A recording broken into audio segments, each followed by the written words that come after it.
We live? Oh, Working on it. okay. It's trying. Yeah, I used to use StreamYard for my show when I used to do a Web3 show a couple months ago. The Wi-Fi here is a challenge right now. Even though you and I are speaking, does not want to connect. But, hopefully we're not. Well, this is all recorded, so we're good. There we go.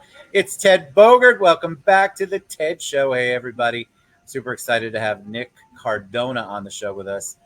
He's going to have to explain Sir Punk down there in the name there, but we're going to talk about Web3 CFL.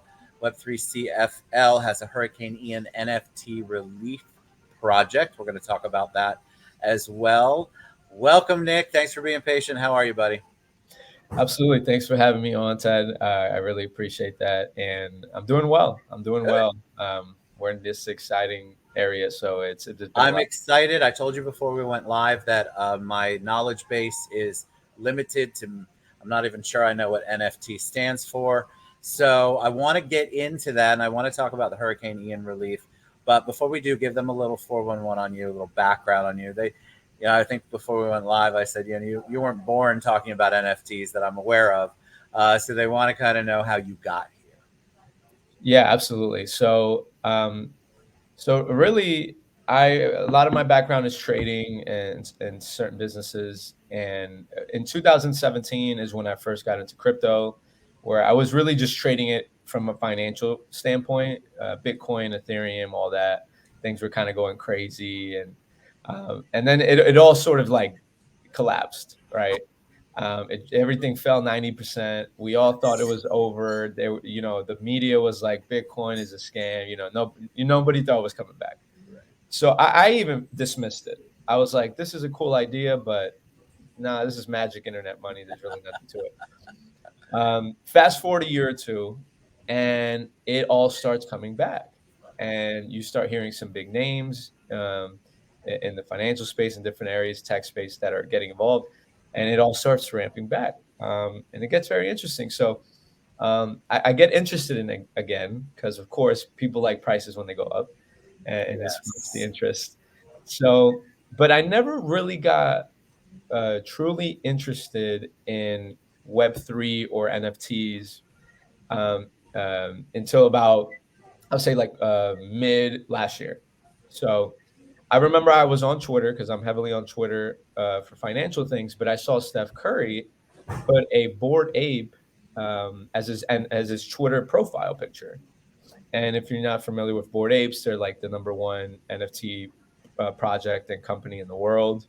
Um, they just were valued at 4 billion, raised $400 million, and they have a very elite club, is what we can call it. But Steph Curry had posted that, and I was like, "What is this? What is this monkey picture online? Like, why is Steph Curry involved with this?" So that's how I first came across it. I'd never even heard about it, even though the historical NFTs came out in 2017. I really didn't come across any of it until I saw Steph Curry last year. So as soon as I saw that, I said, "Let me just check it out, see what this is." Um, and almost instantly, I was mind blown. I was like, wait a minute. This is not a monkey picture. The underlying technology of what this is so versatile. And it's essentially the first version of digital ownership for people. And the fact that it was a monkey was besides the point, right? And there's a story behind the monkey as well when it comes to crypto, the lore of it. But that at that moment, that's when I almost instantly dedicated myself all to Web3, just to try to learn it, join the community, and try to really understand what was happening here. And ever since then, we started Web3 Central Florida here in Orlando, and we've been throwing events. We have a charity NFT project we're doing where we're leveraging Web3 and the community to try to help people right in our backyard impacted by Ian. And it's just a lot of incredible things have slowly been progressing in the space. So And let me try to break it down, or have you break it down, because you said a lot of letters, and I want to understand them. I think there's still a lot of people who don't understand crypto um, a lot, and they have listened to mainstream media, and of course yeah, there were crashes, so to speak, or whatever the terminology is. But I think they've learned at least the basics of that. When you uh-huh. talk about Web 3, what are you talking about? Yeah. So when we say Web3, it's really crypto started taking off. I feel like when they rebranded it to Web3, because it's easier and it's sort of a buzzword. So Web3 is the third iteration of the internet. So when you think of what Web 1 was, it was the mid 1990s, early 2000s, where we had the tech bubble, and that was the first iteration where really you can only read things on the internet unless you were technical. You really weren't interacting. It was too early. Internet was slow. We still had like dial up and all those things, right? Then fast forward to several years to like the mid 2000s, sort of when like the app boom started sort of taking off with Apple and other smartphones, and that's what you call Web 2, because now you can read and you can write. So the internet sort of democratized publishing for people online, and that's where you could post videos, you could post blogs. I remember when blogs really took off, eventually podcasts, and now look where we're at now. But that's where Web 2 really provided. Now fast forward to now, where it's the beginning of Web 3, where Web 3 is democratizing ownership on the internet via a new way of access for people.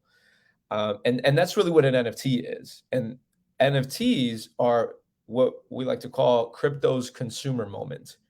It's finally the product that crypto can offer that's going to onboard the next million and billion people onto this wave. Because it makes sense for people, right? It's digital collectible. It's owning something. We own things in real life all the time, but never on the internet have we actually owned something in a way where you could verify it, and it is in a decentralized fashion, in a way where there's nobody that can take it from you, right? Up until this point, we've owned nothing. We've been on these Web 2 platforms where their goal is to get as many eyeballs on the platform, lock you in, and then sell ad space. But now it's moving more towards where we own our data, we own our digital assets. And why this stuff matters will make more sense to the average person when the metaverse becomes more prevalent in the years to come. The thing, and it's loud here, so just bear with me. The thing, so much that you just said, Web 1, Web 2, Web 3, I'd never heard that terminology before. And remember, I'm 800, so imagine some of my audience is at least my age. Yeah. But I think owning your data, tell us what NFT stands for. And then Yes. if you can explain just a little bit of how that's different. Why is owning your data important? And I know you said metaverse will eventually make that clear, but I think if somebody's listening to this, go, well, I already own my data, Ted. I've got it on my laptop. I've got it stored in the cloud. Yeah. I already own my stuff. Explain how this is different. Yes. So right now, because we're so early in this wave, we're still using like technical terminology in Web 3. It's how early it is, and this is very reminiscent of the early internet age, where they were using technical wordage, where now we don't use any of that, right? We just use basic stuff. You go online and you post and you do things, right? So NFT stands for non-fungible token. It's just a unique token. Each token is completely unique with its own ID. And you know there's blockchain and all these things. We're not even going to be really using those terms moving forward. People are just going to be using the tech, and everything will be underlying, right? And then it'll make more sense for people. um, and oh, your second question, sorry, was why does it matter to own your data, right? Well, we all now know what it feels like to not have a say in owning our data online, as we've seen Facebook and Apple and all these other tech companies decide that they're going to utilize our data and profit off of it via selling it for ads and all other things online, right? Facebook is really known for this. So not only do they not ask you for permission, they don't provide you any compensation or anything for your data, right? So you absolutely own none of it, and we don't want other people owning our data and knowing everything about us and us having no say about that, right? Like I think we've experienced some frustration with that. So now there's this revolution, right? It's sort of more than just tech. It's like a movement of entrepreneurs and users saying, we're done with that, right? Like Web 2 was amazing. It scaled to billions of people. It gave people a voice on the internet. YouTube and it was all really cool things, but we went about it the wrong way. So now we're sort of building in a way where we're flipping the script, and we're saying we're rebuilding, and we're starting with the users in mind. And we're starting with a way, because things are bad now, but fast forward 10, 20 years. Now imagine when you're living most of your life in the metaverse, or at least the majority of your day. You're working there, you're hanging out with friends there, you're doing commerce there.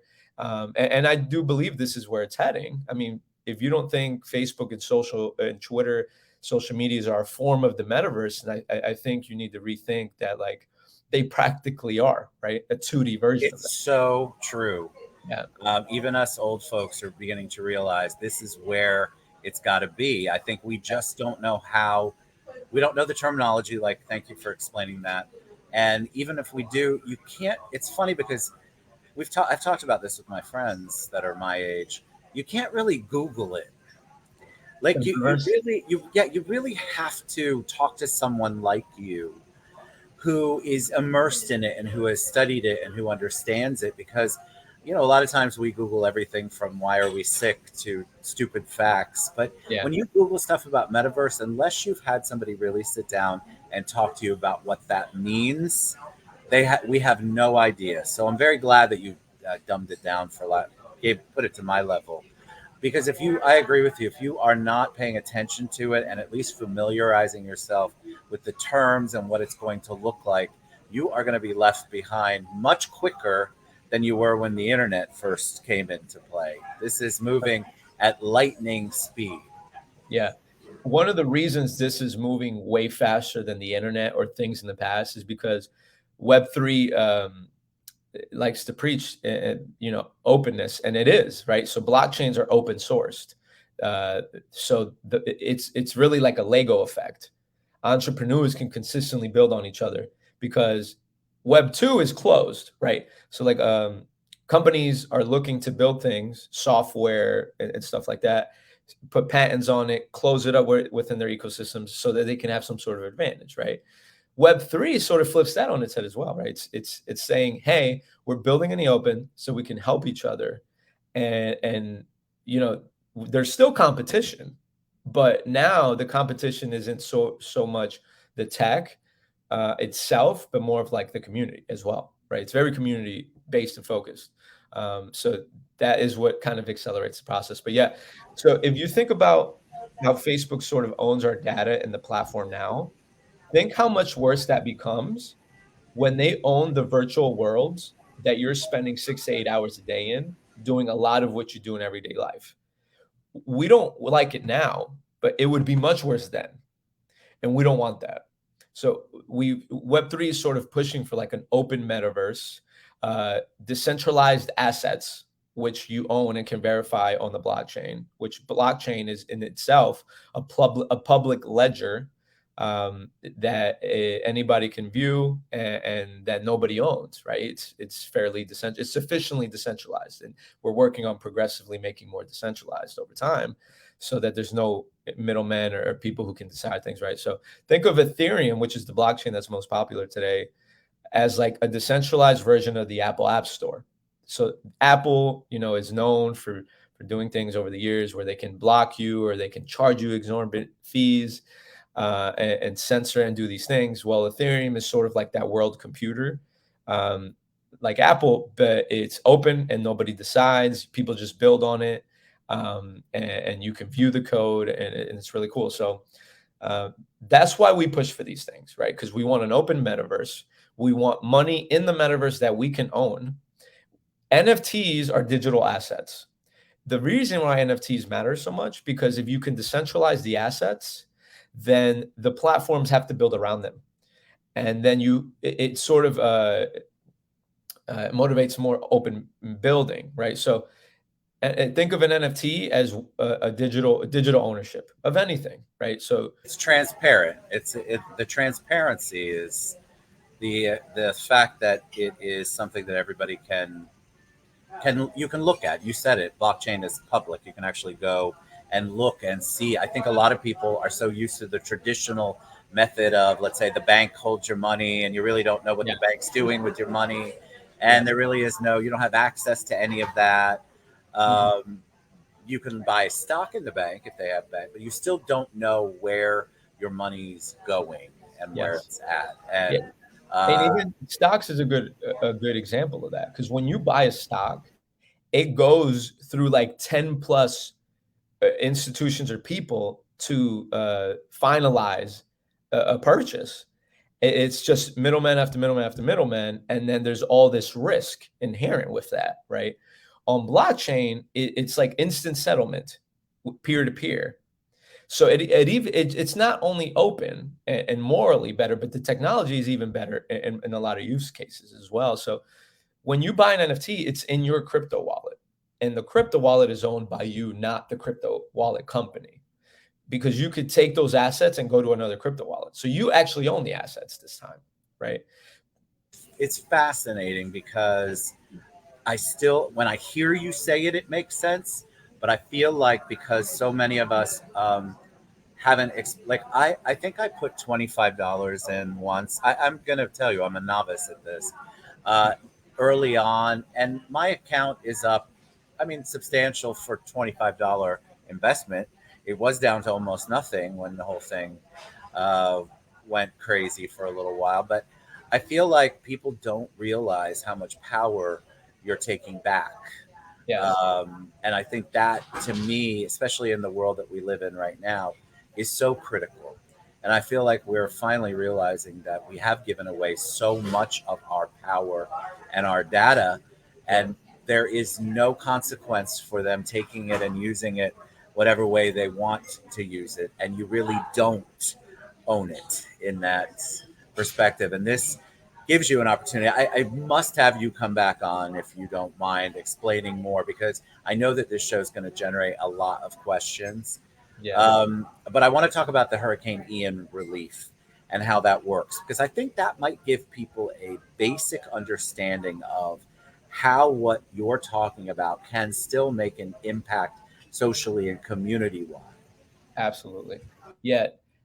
Um, NFTs and what they call DAOs, which stands for Decentralized Autonomous Organization, they're essentially just um, groups of people online, strangers online, that share a bank account and can trustlessly operate, right? Which is sort of a pretty big deal when you think about what that is. So, um, when it comes to the NFT project, I think NFTs and DAOs and just crypto tokens. Those three crypto tools are really going to have an impact on charity and nonprofits in a big way, just because of the way they operate and what this can do.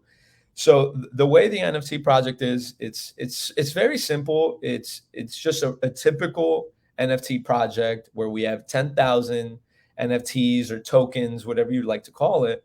So you can simply go to our website. You can connect your crypto wallet and pay in Ethereum. But we also have a fiat option where you can just pay in cash with a credit card and like a traditional purchase, so that anybody that's new can still support.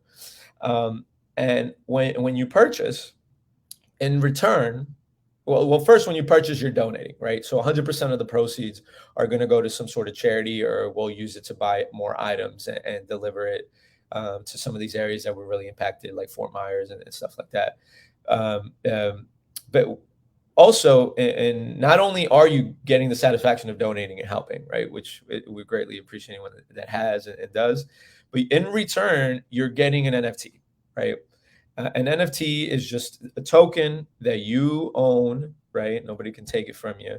Um, and we worked with some Central Florida artists that donated their work so that we can put it as the cover art for the NFTs. Um, and some of it's like Florida art or photography art, It's photography. so cool. Yeah. So. It's the art. So in return, you're getting an NFT with Florida art or photography. We also used AI to generate the art. So it's like some human art and then some AI art, which you can't tell the difference. That's a whole different topic, right? Uh, and so you're getting an NFT in return. And usually that's how you've seen it work in the past, right? You donate, you get an NFT, and an NFT, it's just sort of like a token of appreciation, right? That you have in your wallet, and people know you donated, and it'll always be there. We took it a step further. We said we really want to bring awareness and incentivize people to donate because, I mean, charity is hard in itself to get people to want to give. And Web3, it is as well because there's still a lot of speculation. There's still people that are looking to buy things and flip it and stuff like that. So we're trying to think a little differently, and we partnered up with like 15 or so different NFT projects, artists, or just local Central Florida organizations and said, hey, listen, would you like to donate something to our cause?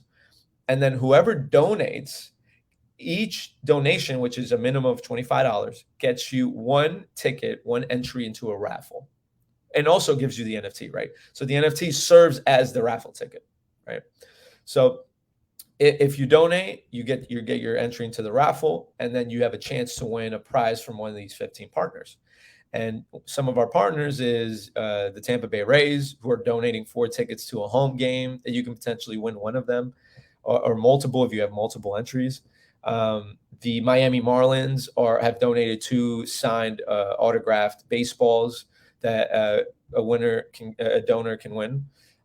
We have some Magic tickets, a pair of Magic tickets we're giving away. There's like 3 or 4 NFT artists that are donating their one-of-one pieces of work. And some of them are fairly popular, right? They have a collector base that is willing to pay for these at a decent price. So they're donating it for free to us so that we can give it away to a winner. So there's a whole list of it. That is just, to me, it's mind blowing. And I think that anybody who's listening, who's of my age group or just has not understood crypto from the beginning, is probably sitting there. I would, and I am now, thinking of all of the potential opportunities that this brings, not just to your business, but to charity, your community, taking your community back, taking your business back, other business opportunities. Like, I think it's sky's the limit. It's such a new way of thinking for so many people. And I think that's why a lot of people haven't done anything with it, because it's analysis paralysis when it comes to it. So the best way for them to find out about you is web3cfl.com. Yes. And then if they want to buy and donate to the NFT for Hurricane Ian, they can go to web3cfl.com, correct? And I'm sure there's a link in there. I'm fascinated because I'm going to, when I promote this and share this, I really want to drive people to your site, because I think that's where they're going to get a basic taste of what you're talking about. And if I know my audience, they are probably wondering, how can we reach Nick personally? So is it still best to go to the website? So you can go to the website, and if you go under the team section, it has all of our Twitter links, and then take you right to our page where you can follow us. Web3 is primarily on Twitter, and it's, for now, it's sort of building out to different platforms. But so you can find me on Twitter under sirpunk.eth. That's sort of like my digital name, and I usually don't show my face online anymore. I represent myself as my digital avatar, my NFT of choice. So you'll see like a little green guy on there. So you can just reach me on Twitter. I'm on Instagram at sirpunk.eth as well. But yeah, our website is the best way to find out about our organization, Web3 Central Florida, as well. That's right. You're not an avatar today. Thank you for coming on live and in person. This is the real Nick, not a robot behind him. Yeah. Where did Sir Punk come from before we head out? Sir Punk. Web3 has its own slang. It's really like a different world. And they spell Sir with an E opposed to an I. And punk crypto is just a punk movement in general. But the historical NFT project that sort of kicked off this entire wave back in 2017, it's called CryptoPunks. They're valued at like 100 grand for the cheapest NFT. It's very popular. So I combined the two and made it my Web3 identity, and I actually bought the domain, which is you could buy domains on the blockchain. So that's how I represent myself. Nick, I really would love for you to come back on. I think you really did blow my mind. There's so many questions that I want to ask you, and I bet you the audience will too. Find Nick, find sirpunk.eth Yes. on Twitter. You can also find Nick through me or go through web3cfl.com and look for him as on the team there under the team drop down. Thank you so much. Like I am fascinated.